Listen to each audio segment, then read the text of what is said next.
Harapan supporter Indonesia untuk menyaksikan kemenangan Indonesia di Piala Thomas 2022 terlihat di Impact Arena, Bangkok, Thailand. Para supporter Indonesia memadati arena tanding sejak Minggu pagi meski pintu baru dibuka pukul 12 siang. Tidak hanya supporter yang menyaksikan pertandingan langsung di Bangkok, Thailand.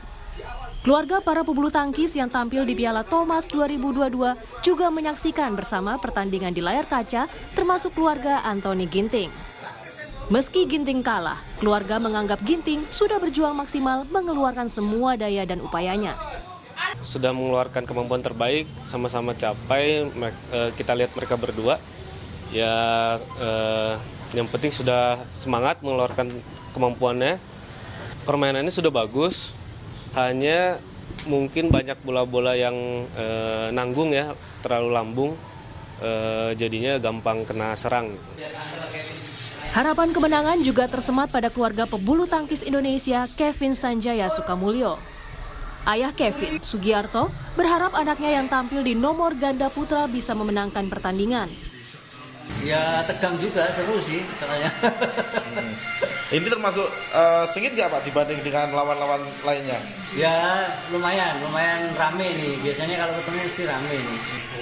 Ya yang kalau bisa nanti Thomas Cup nggak kemana-mana lah. Bisa menang lagi Pak ya? Tetap di Indonesia. Begitupun keluarga pebulu tangkis Jonathan Christie.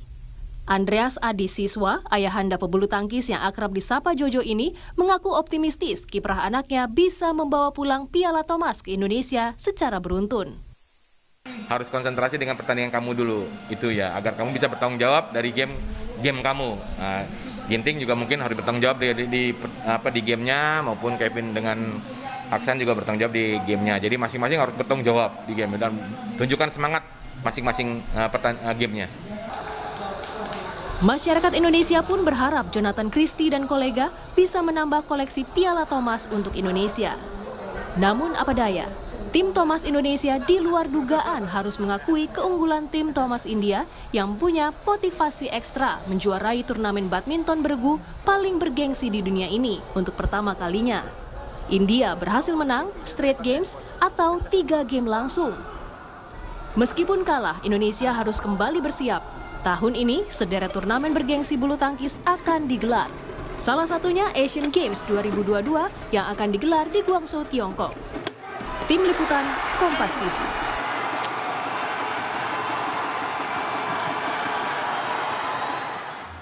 Bagaimana kondisi terakhir para pebulu tangkis Indonesia setelah menghadapi pertandingan melelahkan melawan India? Bagaimana pula persiapan Indonesia menghadapi turnamen-turnamen bulu tangkis kelas dunia lainnya?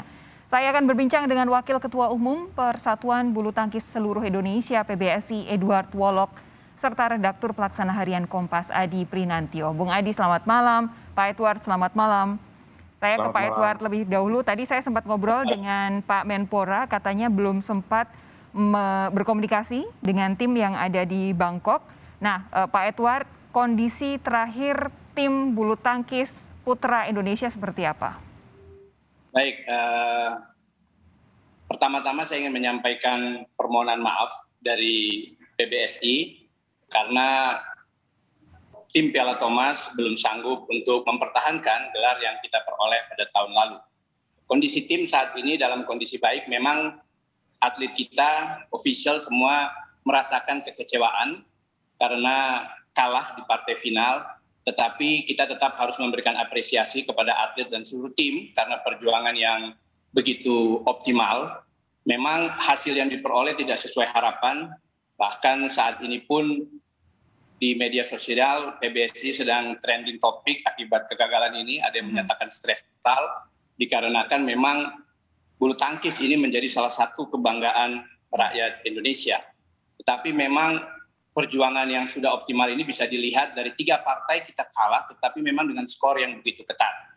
Kita tidak ingin memberikan kambing hitam pada siapapun, tetapi pencapaian final ini dan target juara memang sudah sesuai harapan. Dan atlet sudah bertanding dengan maksimal, kita bisa lihat dari babak penyisihan hingga di akan tetapi memang kita harus memberikan apresiasi juga bahwasanya memang tim India kali ini tampil cukup solid dan sangat baik dengan motivasi tinggi setelah 42 tahun tidak pernah menyentuh babak semifinal, bahkan bisa final hingga juara. Dan itu bisa dilihat dari jalannya mereka bisa mengalahkan tim-tim negara unggulan di babak perempat final dan di babak semifinal. Pak Edward. Tetapi ya.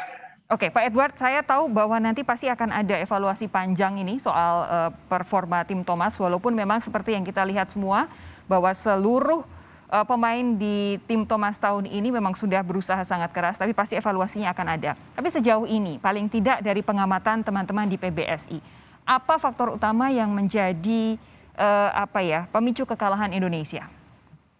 Baik, kalau dilihat memang dari skor yang sementara terjadi, memang kadang-kadang kita harus lebih menguatkan kesiapan mental atlet kita, terutama di poin-poin kritis. Kita lihat tadi sebenarnya pasangan ganda putra kita sudah menang set pertama, set kedua sudah unggul 20-17, tetapi bisa terkejar dan bahkan kalah di set itu. Ini menunjukkan bahwasannya memang kita akan terus melakukan evaluasi baik dari kesiapan mental maupun teknis. Kalau teknis sebenarnya kita sudah bersaing dengan negara-negara lain, tetapi memang sektor mental khususnya di sektor beregu yang tekanan psikologisnya berbeda dengan sektor perorangan, ini memang akan menjadi perhatian lebih dari kami, termasuk kesiapan dan strategi untuk menempatkan susunan atlet misalnya. Baik. Bung Adi, Anda setujukah dengan analisis soal kondisi mental ini dibandingkan hal-hal yang lainnya? Apa tanggapan Anda soal kekalahan Indonesia hari ini? Yang pertama, 2 kali penyelenggaraan Piala Thomas terakhir, tahun lalu dan tahun ini.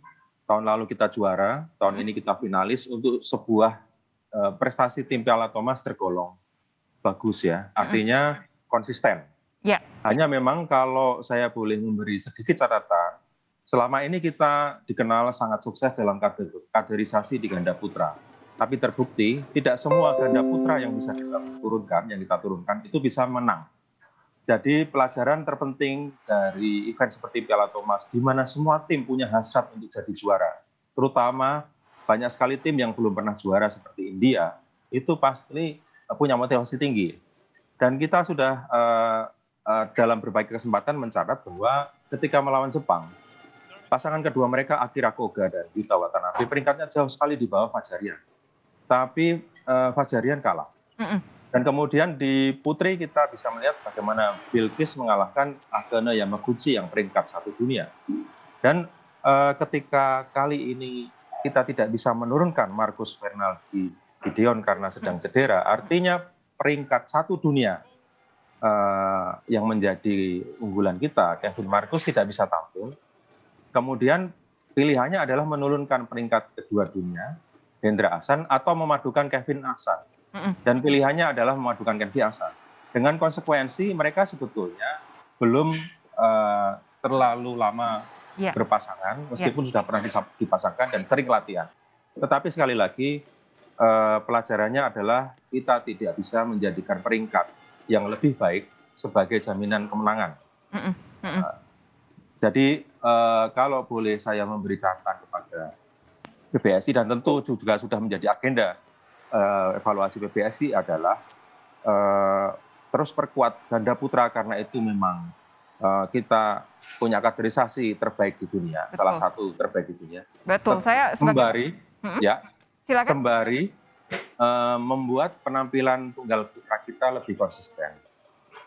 Jadi kalau saya lihat di game ketiga tadi, Ginting sedikit lack of concentration ya, unggul tapi kemudian bisa terkejar.